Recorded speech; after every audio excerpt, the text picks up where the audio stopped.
कि ये कोई बहुपद आपको दे रखा है, बहुपद को हम P ऑफ अक्स से डिनोट करते हैं लगभग। बहुपद क्या दे रखा आपको? P ऑफ अक्स। इस बहुपद को एक अन्य बहुपद G ऑफ अक्स से भाग दिया जाता है। इसको हमने भाग लगा दिया किससे? G ऑफ अक्स से। भाग लगाने पर भागफल और शेषफल क्रमशः हैं। तो भागफल तो हमें क्या प्राप्त होता है? अक्स -2, और शेषफल क्या प्राप्त होता है? -2 अक्स + 4 ये प्राप्त होता है।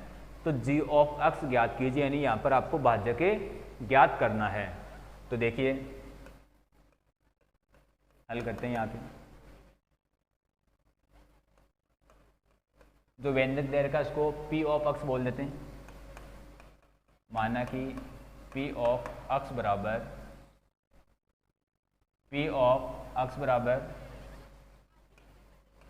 x³ - 3x² + x + 2, और ये तो क्या है? भाज्य हो गया एक तरह से। P ऑफ अक्स माना कि भाज्य P ऑफ अक्स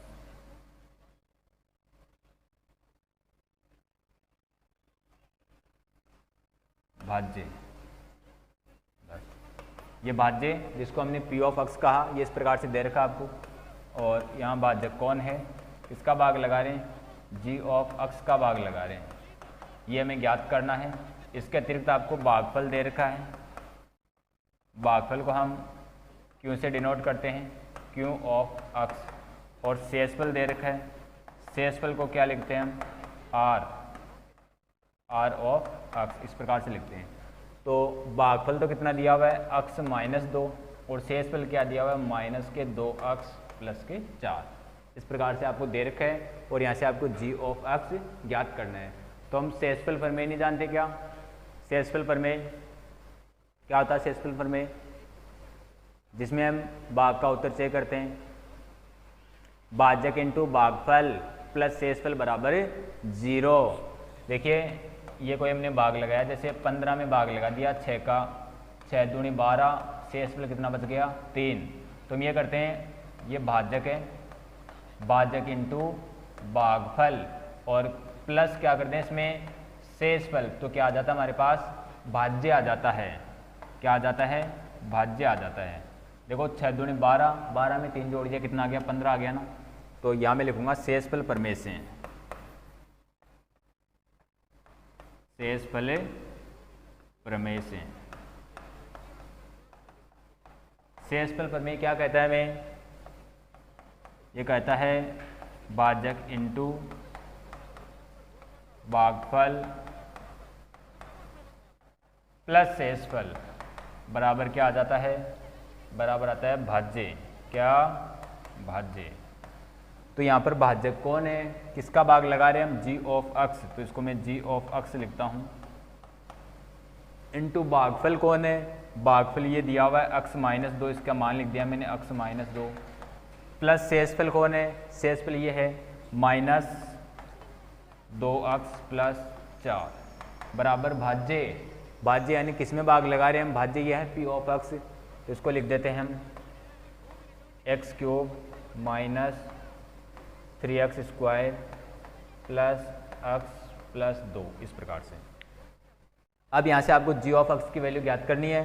तो सबसे पहले प्लस माइनस की संख्या का पक्षांतरण होता है, तो पक्षांतरण करेंगे आप। तो यहाँ से G ऑफ अक्स की वैल्यू क्या आ गई? अभी गुणा में x -2 ऐसा कैसा रहेगा? इन सब को उधर भेज देंगे आप। तो बराबर में देखिए क्या है? x³ है, -3x² है, प्लस का अक्स है, प्लस का अक्स है, उसके साथ में यहाँ से माइनस के 2 अक्स को उधर ले जाऊँगा। जब माइनस का 2 अक्स उधर जाएगा तो किस में हो जाएगा? प्लस में हो जाएगा कि नहीं हो जाएगा? फिर इधर प्लस का 2 बचा हुआ था, और यहाँ केवल संख्या बच गई प्लस के 4। प्लस के 4 उधर जाएंगे तो माइनस हो जाएंगे। तो ये क्या हो गया? -4 हो गया। इसको थोड़ा हम सोल्व करते हैं। तो यहाँ से G ऑफ अक्स के बराबर क्या आ गया? G ऑफ अक्स के बराबर, ये गुणा में भी लिखा हुआ है, इसको सॉल्व नहीं किया हमने, अक्स -2 बराबर में आप देख रहे हैं ये x³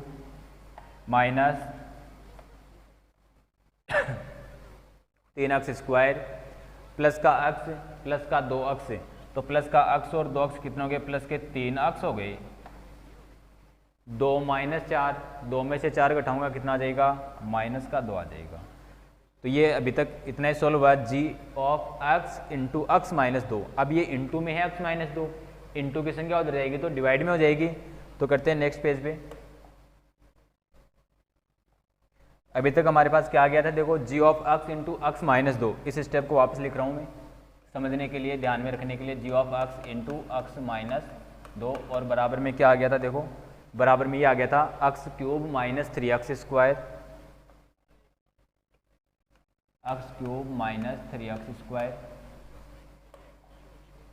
plus 3x minus 2 plus 3x minus 2। यहाँ तक हमने कर लिया है। इस स्टेप को दोबारा मैंने केवल पीछे से बार बार पेज नहीं पलटना पड़े इसके लिए लिखा, आपको लिखने की आवश्यकता नहीं है।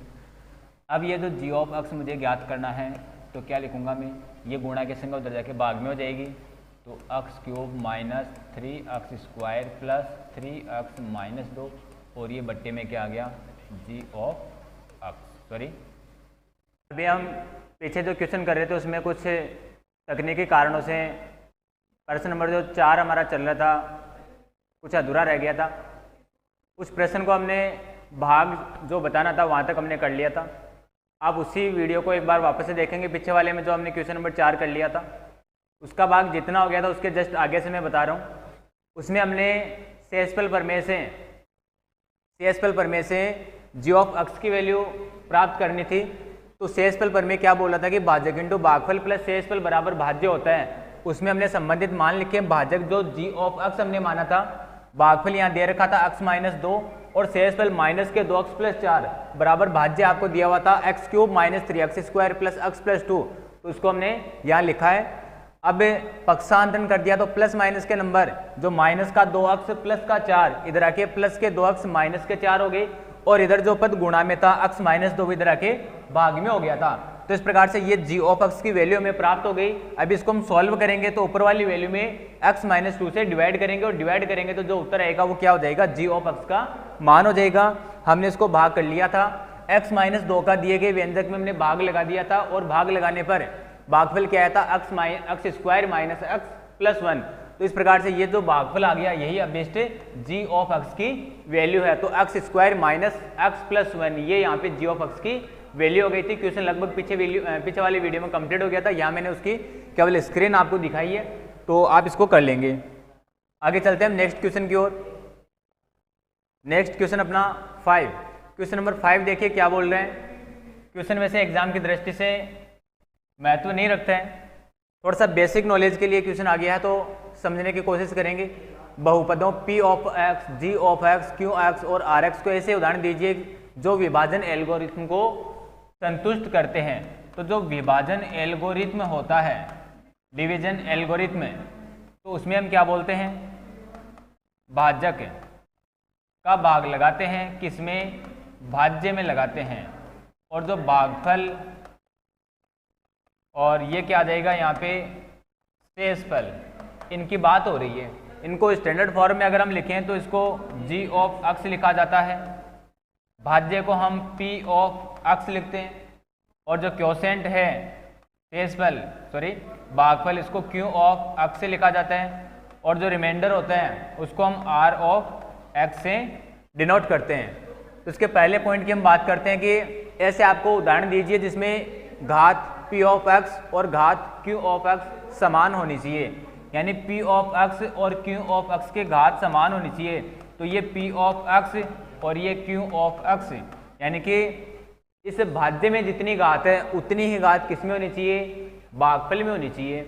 इसका मतलब क्या हुआ कि जिस पद का हम भाग लगाएंगे, जिस पद का भाग लगाएंगे वो पद कैसा होना चाहिए, अचर पद होना चाहिए। अगर अचर पद रखेंगे तो यहाँ घात पे कोई फर्क नहीं पड़ेगा और घात पे कोई फर्क नहीं पड़ेगा तो वही घात यहाँ यथावत आ जाएगी, इसलिए दोनों की घातें क्या हो जाएगी, समान हो जाएगी। जैसे मैंने 2 का भाग लगाया किसमें, 2x स्क्वायर प्लस 6x, इसमें भाग लगाया तो भागफल क्या आएगा, देखिए 2 का भाग लगाएंगे तो क्या आ जाएगा, 2 का भाग लगा दिया तो x स्क्वायर प्लस 3 इस प्रकार से आ जाएगा। तो यहाँ पे x स्क्वायर और ये x स्क्वायर दोनों की घात समान हो गई। तो इस फर्स्ट वाली कंडीशन के लिए हमने क्या मालूम कर लिया हमने मालूम कर लिया कि p ऑफ x और q ऑफ x की घात इक्वल कब होगी, जब इसमें भाज्य की घात, जब भाज्य की घात क्या हो जाए, शून्य हो जाए। भाज्य की घात शून्य होने का मतलब क्या होगा, वहां पे केवल और केवल अचर पद होगा। क्या होगा, अचर पद, यानी कांस्टेंट वैल्यू से जब डिवाइड करेंगे तो ही ऐसी स्थिति आपके पास आएगी, जब g ऑफ x की घात शून्य हो। तो घात p ऑफ x, तो घात p ऑफ x बराबर आएगी हमारे पास घात q ऑफ x। उदाहरण हम लिखें इनका, तो उदाहरण कोई भी आप लिख सकते हो। उदाहरण जैसे मैंने लिख दिया p ऑफ x, यानी जिसमें हमें भाग लगाना है, मैंने लिख दिया 2x square plus 6x plus 2 इस प्रकार से। और q ऑफ x क्या हो जाएगा, दोनों की घात समान होनी चाहिए, तो यहाँ पे अधिकतम घात 2, तो 2 घात का कोई बहुपद आप लिख दीजिए। जैसे मैंने लिख दिया x स्क्वायर प्लस 3 इस प्रकार से कोई मान लिख दिया, तो दोनों की घात क्या हो गई, समान हो गई। ठीक है, इस प्रकार से आपको करना है ये सेकंड और थर्ड।